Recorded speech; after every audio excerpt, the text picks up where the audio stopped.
कार्रवाई के दौरान धक्का मुक्की हुई। सोशल मीडिया पर वीडियो वायरल हो रहा है। अवैध खनन के खिलाफ कार्रवाई का ये पूरा मामला है।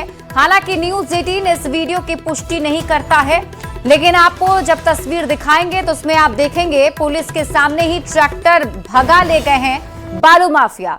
ये तस्वीर आप देखिए, खैरा थाना के देवपुर का ये वीडियो बताया जा रहा है। पुलिस ने बालू लदा ट्रैक्टर जब्त किया था और ये बालू माफिया जो ट्रैक्टर पुलिस के सामने लेकर फरार हो गए। बालू उतारने के बाद ट्रैक्टर ले भागे हैं ये माफिया, जिसकी तस्वीर आप टीवी स्क्रीन पर देख रहे हैं।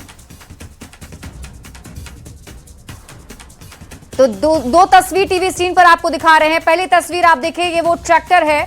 जैसे यहां पर बालू माफिया पुलिस के सामने आया और बालू वहां अनलोड करने के बाद ट्रैक्टर लेकर फरार हो गया है। दूसरी तस्वीर जो आप देख रहे हैं वहां आप देखिए, पुलिस के सामने ये सब कुछ हो रहा है और एक बार फिर से बालू माफिया ने पुलिस को ही चुनौती दे डाली है।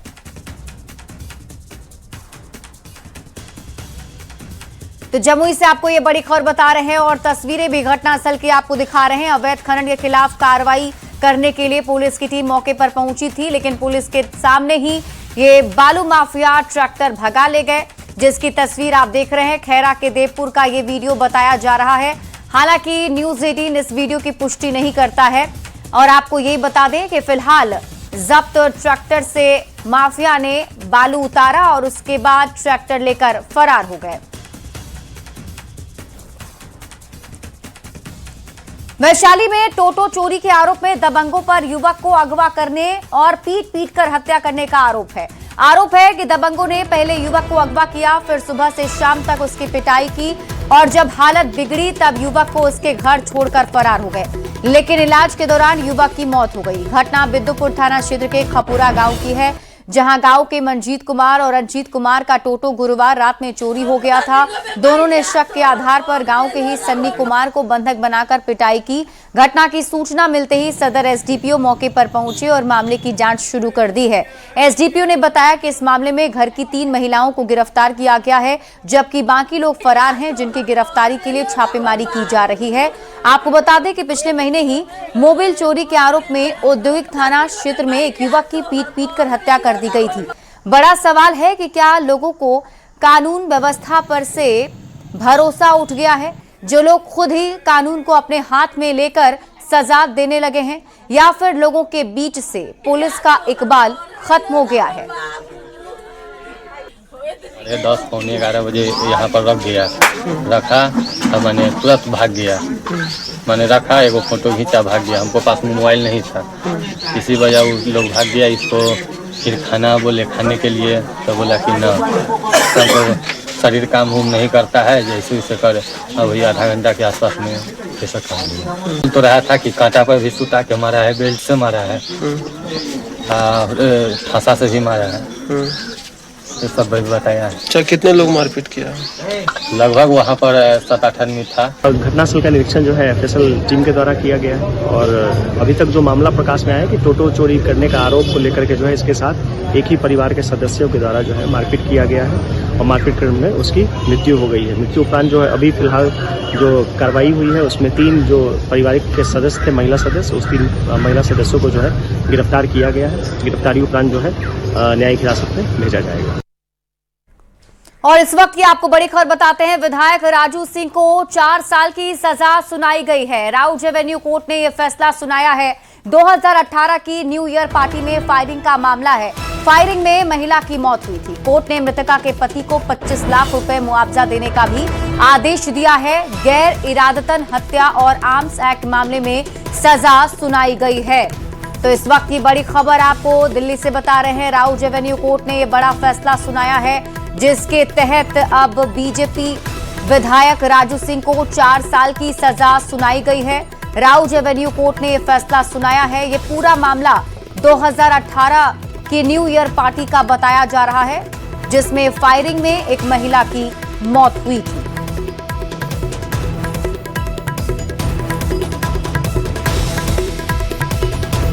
और इस बीच आपको बड़ी खबर बेगूसराय से बताते हैं, जहां एक बार फिर अपराधियों के हौसले बुलंद दिखे हैं।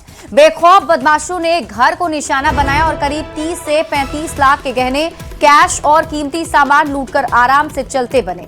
अपराधियों की ये पूरी करतूत सीसीटीवी कैमरे में कैद हो गई है। घटना फुलवरिया थाना क्षेत्र के शोखारा कलमबाग मोहल्ले की है। देर रात बदमाश सेना से रिटायर्ड चंद्रप्रकाश के घर की छत पर पहुंचे और फिर सीढ़ी के रास्ते घर में उतरकर अंदर से ग्रिल को गेट खोल दिया। इसके बाद घर में दाखिल हुए, लेकिन इसी दौरान घर की महिला को आभास हुआ तो वो जगी और बदमाशों को पकड़ने की कोशिश की, लेकिन बदमाशों ने महिला के सिर पर रॉड से हमला कर घायल कर दिया। इसके बाद डरा धमकाकर घर के सभी लोगों को बंधक बना लिया और एक एक कमरे से कीमती सामान बटोरते चले गए। पीड़ित घर वालों की शिकायत के बाद पुलिस अब पूरे मामले की पड़ताल में जुटी हुई है। 25 लाख का हम जेवर ले लेके चोरी कर गोदरेज तोड़ के, ताला तोड़ के हम जब पकड़ा गलिए तो हमरा को गोली मकल के गोली मार दो छोड़, तैयो हम पकड़ने रहिए तैयो जिप्पी खूब मार के भाग गेले एकदम सब कुछ लेके। 15,000 नगद ले लेके, हमर सब जेवर ले लेके, सब मिला के दोनों मिला के 25 लाख का जेवर होते हैं। बंधक भी बनाया था? हाँ, पहले हम ही पकड़ लिए ओकरा, तब करके मुंह में गोली सटा दिल के गोली मार दबो, छोड़ गोली मारते ही गोड़ पकड़ लिए, देह पकड़ लिए, धकेल के सब धकेल के भाग के। मुंगेर पुलिस ने एक बड़ी कामयाबी हासिल करते हुए महज 36 घंटे के भीतर 8,82,000 रुपए की लूट का खुलासा कर दिया है। इस मामले में पुलिस ने कार्रवाई करते हुए 5 अपराधियों को गिरफ्तार किया है, जिनके पास से लूटे गए रुपयों में से 8,46,000 रुपए नगद बरामद कर लिए गए। इसके अलावा उनके पास से एक देसी कट्टा, एक जिंदा कारतूस, 3 मोटरसाइकिल और 5 मोबाइल फोन जब्त किए गए हैं। सदर एसडीपीओ ने प्रेस कॉन्फ्रेंस कर इस पूरे मामले की जानकारी दी है। घटना कुछ इस प्रकार है कि ये जो वादी है वो एक फूड ग्रेन व्यापारी के एजेंट है, जो उस दिन विजयनगर क्षेत्र जो कि बरियारपुर थाना अंतर्गत पड़ता है, वहां से कुछ कलेक्शन करके, पैसों का कुछ कलेक्शन करके अपने बाइक पे अपने एक अन्य साथी सन्नी कुमार के साथ आ रहे थे। उसी दौरान जब ये बौचाई क्षेत्र में पहुंचे, वहां पे ब्लैक कलर के पल्सर पे 3 लोग आए और इनके बाइक को ओवरटेक करके पिस्टल ये एक कट्टा दिखाकर और इनसे वो पैसे छीन लिए गए। लूट की घटना कारित की गई, इनके पूरे पैसे को ले लिया गया। जो टोटल पैसा जो इनके द्वारा बताया गया वो लगभग 8,82,000 रुपए थे। जी, मामले की गंभीरता को देख के हमारे एसपी महोदय के द्वारा एक टीम का गठन किया गया एसडीपीओ के नेतृत्व में, जिसमें कि मुफस्सिल थाना के थानाध्यक्ष और बरियारपुर थाना क्षेत्र के थानाध्यक्ष और उनकी टीम और जिला डीआईओ जो है उनकी एक टीम बनाई गई, जिन्होंने टेक्निकल और मैनुअल इनपुट पे काम किया और महज 36 घंटों के अंदर इस पूरे केस को डिटेक्ट किया। जहानाबाद से आपको बड़ी खबर बताते हैं। आपसी विवाद में गोली चली है। घोसी थाना क्षेत्र में 2 पक्षों में विवाद हो गया है। गेंजी और चैती पिपरा गांव का ये मामला बताया जा रहा है और दोनों ही तरफ से कई राउंड की फायरिंग की सूचना है। गोली लगने से 5 लोग घायल हो गए हैं। 2 घायलों को पीएमसीएच रेफर किया गया है। राहगीर युवक को भी गोली लगने की बात सामने आ रही है। पुलिस अब पूरे मामले की जांच पड़ताल में जुटी हुई है। ये लड़ाई होया है। अच्छा। सब हमको पार्टी से हम बोला कि हमें दुहारी पत्ते बालू नहीं उठावो, नदी में जाने के माल मैदान के लिए दुख होता है सब परिवार के, बालू नहीं उठाए, यही लगोरी चलाने लगा। कितना राउंड फायरिंग हुआ है? ये तो नहीं सर, कुछ तभी 4-5 गो के घावा हो गया है। 5 को गोली लगा है? 5-6 गो के। हाँ। फर्स्ट वाला का क्या पोजीशन? फर्स्ट वाला दोनों छाती के पास बीच में गोली लगा हुआ कि नहीं, घायल है, ब्लीडिंग हो रहा है। अच्छा, परिजनों का कहना है कि गोली लगा। अच्छा, तो आप लोग इलाज का क्या किए? क्या स्टिच दिए हैं, जो ट्रीटमेंट रूटीन फर्स्ट एड होता है कर दिए हैं। अच्छा। एक्सरे वगैरह सब लिख दिए हैं, रेफर कर दिए पटना के लिए, क्योंकि आगे का जांच वहीं पर गोली निकालने का होगा। बालू और शराब माफिया पर रोक को लेकर लगातार सरकार कार्रवाई कर रही है, लेकिन जहानाबाद में एक बार फिर से बालू को लेकर आपसी विवाद में गोलीबारी की घटना हुई है और जो प्राथमिक सूचना मिल रही है उसमें 5 लोग घायल हुए हैं। सभी को जहानाबाद सदर अस्पताल लाया गया, यहां से प्राथमिक इलाज के बाद पटना के लिए रेफर किया गया है। राजीव रंजन विमल, न्यूज़ 18 जहानाबाद। कटिहार में करंट लगने से 2 लोगों की मौत हो गई है और मामला मनिहारी थाना क्षेत्र के वार्ड नंबर 10 पूरब टोला का है, जहां घर की मेन लाइन की चपेट में आए एक बच्चे को बचाने के दौरान उसकी मां जुबेदा खातून और चाचा मोहम्मद नाजीर करंट की चपेट में आ गए। दोनों को अनुमंडल अस्पताल ले जाया गया, जहां डॉक्टरों ने मृत घोषित कर दिया। बच्चे की हालत अब खतरे से बाहर बताई जा रही है। घटना के बाद परिजनों ने इलाज में लापरवाही का आरोप लगाते हुए अस्पताल में हंगामा किया, तो वहीं सूचना पर पहुंची पुलिस ने मामले को शांत कराया और आगे की कार्रवाई में जुट गई है।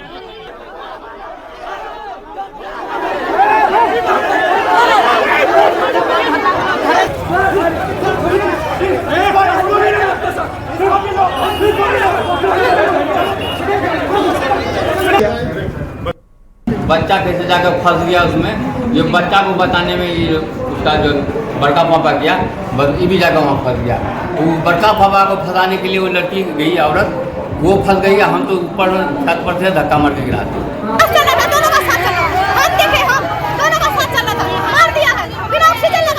क्या हुआ था बच्चे को?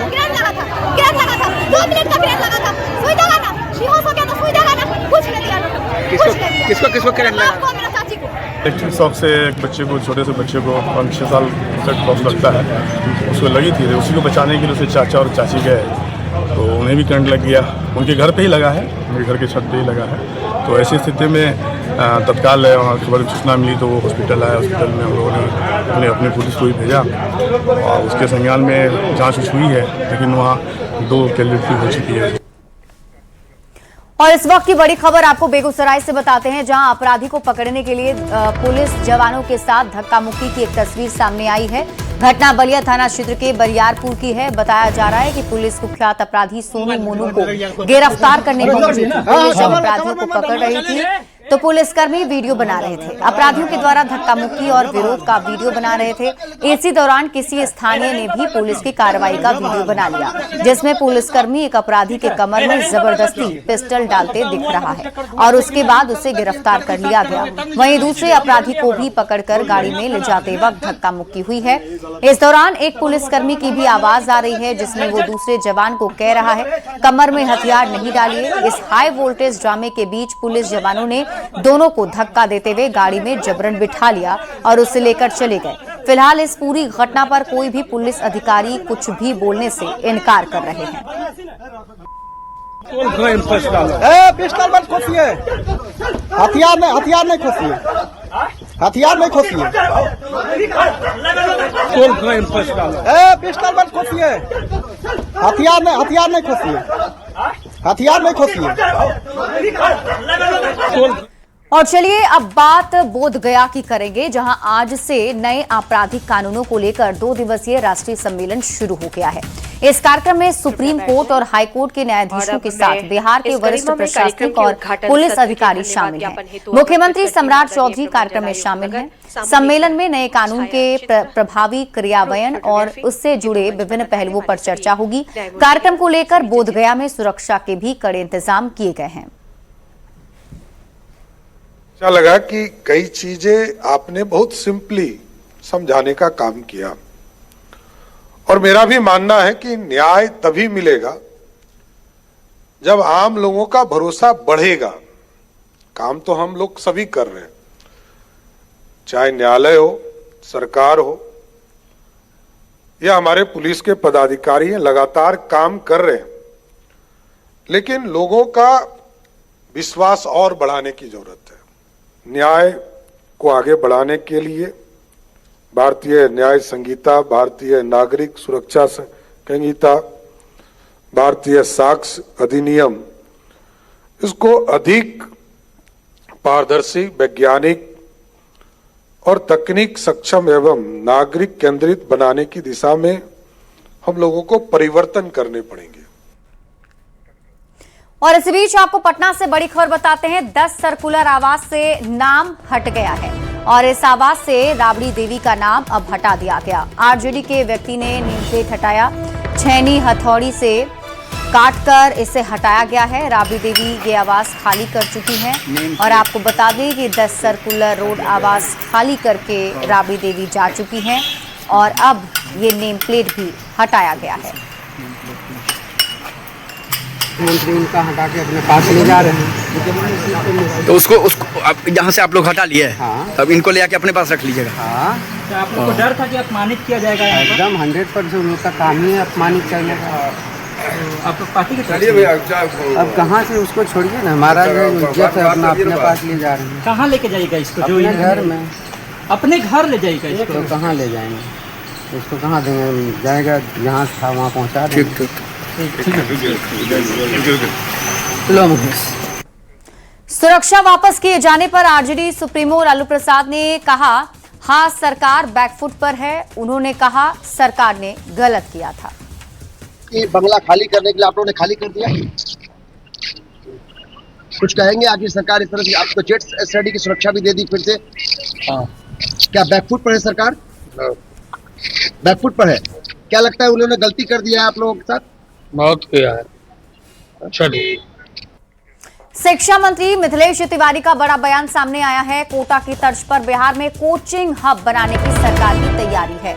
राजस्थान की शिक्षा नीति और वहां से कोटा जैसे कोचिंग संस्थान के बारे में समीक्षा के लिए शिक्षा मंत्री मिथिलेश तिवारी जयपुर भी जाएंगे। सोमवार को उनका एक दिन का राजस्थान दौरा होगा।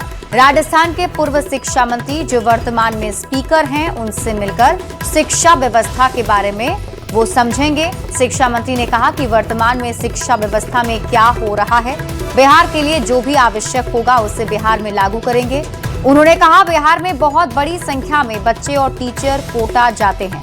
हमारे जाने का मकसद इन सभी चीजों को समझने के लिए है। राजस्थान में कोचिंग नीति का भी अध्ययन करेंगे, कोचिंग हब बनाएंगे और कोचिंग को नियंत्रित करने के लिए नियम भी बनाएंगे।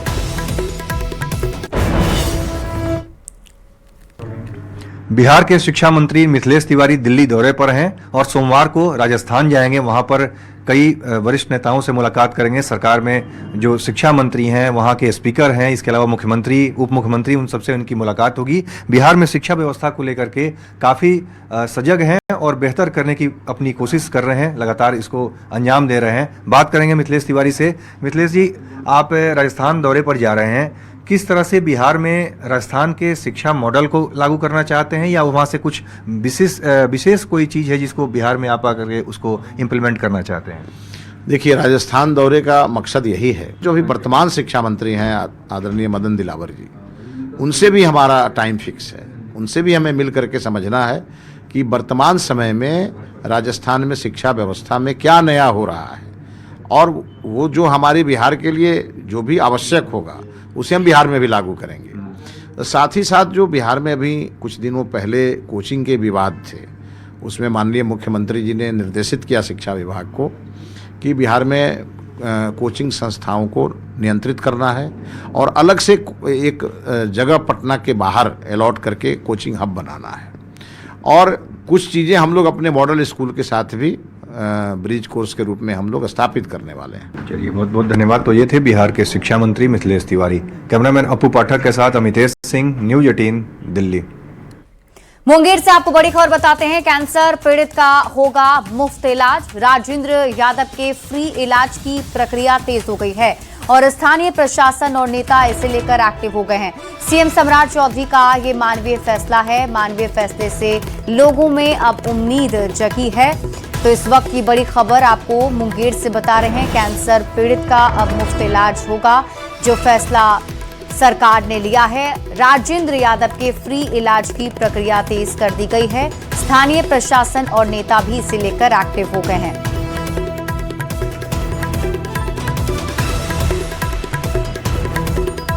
भागलपुर के रंगरा में डिग्री कॉलेज की जगह बदलने के फैसले का विरोध शुरू हो गया है। शिक्षा विभाग ने पहले तेज नारायण उच्च माध्यमिक विद्यालय परिसर में कॉलेज खोलने की प्रक्रिया शुरू की थी, लेकिन बाद में इसे संत विनोबा उच्च माध्यमिक विद्यालय में संचालित करने का निर्णय लिया है। इस फैसले से नाराज छात्र, युवा और ग्रामीण आमरण अनशन पर बैठ गए हैं। प्रदर्शन कर रहे लोगों का ये कहना है कि इससे ग्रामीण क्षेत्र के छात्रों की उच्च शिक्षा प्रभावित होगी। डिग्री कॉलेज को दे दिया गया था। यहाँ पर प्रिंसिपल आ चुके थे, कई 6-7 प्रोफेसर आ चुके थे। 46 बच्चे का यहाँ एडमिशन हो चुका है। दूसरी सेकंड लिस्ट में 30 बच्चे का नाम भी आ गया है। इसके बावजूद अचानक 23 तारीख को सूचना मिलती है कि रंगरा से डिग्री कॉलेज का नामकरण विनोबा भावे कर दिया गया है। जब हम लोगों के लोग मिलने के लिए गए डीएम साहब से, तो वहाँ सीधी सी बात हुई कि वहाँ दबाव में ऐसा किया गया है। 10 में से 8 पंचायत के जो प्रतिनिधि हैं वो सभी से हम लोगों ने लेटर पैड पे दस्तखत करवाना शुरू कर दिया है। कई लोगों का दस्तखत हो गया है। उन लोगों का भी समर्थन है कि रंगरा प्रखंड मुख्यालय में ही डिग्री कॉलेज हो, जिससे सभी लोगों का फायदा मिले, आने जाने में कोई तरह का दिक्कत नहीं हो। तिनटेंगा चले जाने से सभी पंचायत के लड़के लड़कियों को दिक्कत होगा आने जाने में, क्योंकि वहाँ अभी सुरक्षा उतनी नहीं है। और इस बीच आपको पटना से बड़ी खबर बताते हैं। सीएम सम्राट चौधरी का बड़ा फैसला, अपराध पर नियंत्रण को लेकर ये बड़ा फैसला लिया गया है। 100 फास्ट ट्रैक कोर्ट के गठन की कार्रवाई होगी। आपराधिक मामलों के तुरंत निपटारे पर जोर दिया गया है। अपराधियों को जल्द सजा दिलाने की तैयारी है। सीएम सम्राट चौधरी ने पोस्ट कर इसकी जानकारी दी। सीएम ने पोस्ट में लिखा, अपराध पर प्रभावी नियंत्रण और त्वरित न्याय की दिशा में बड़ा कदम। अपराध से जुड़े मामलों के तुरंत निपटारे और नियंत्रण के लिए 100 फास्ट ट्रैक कोर्ट के गठन की कार्रवाई की जाएगी।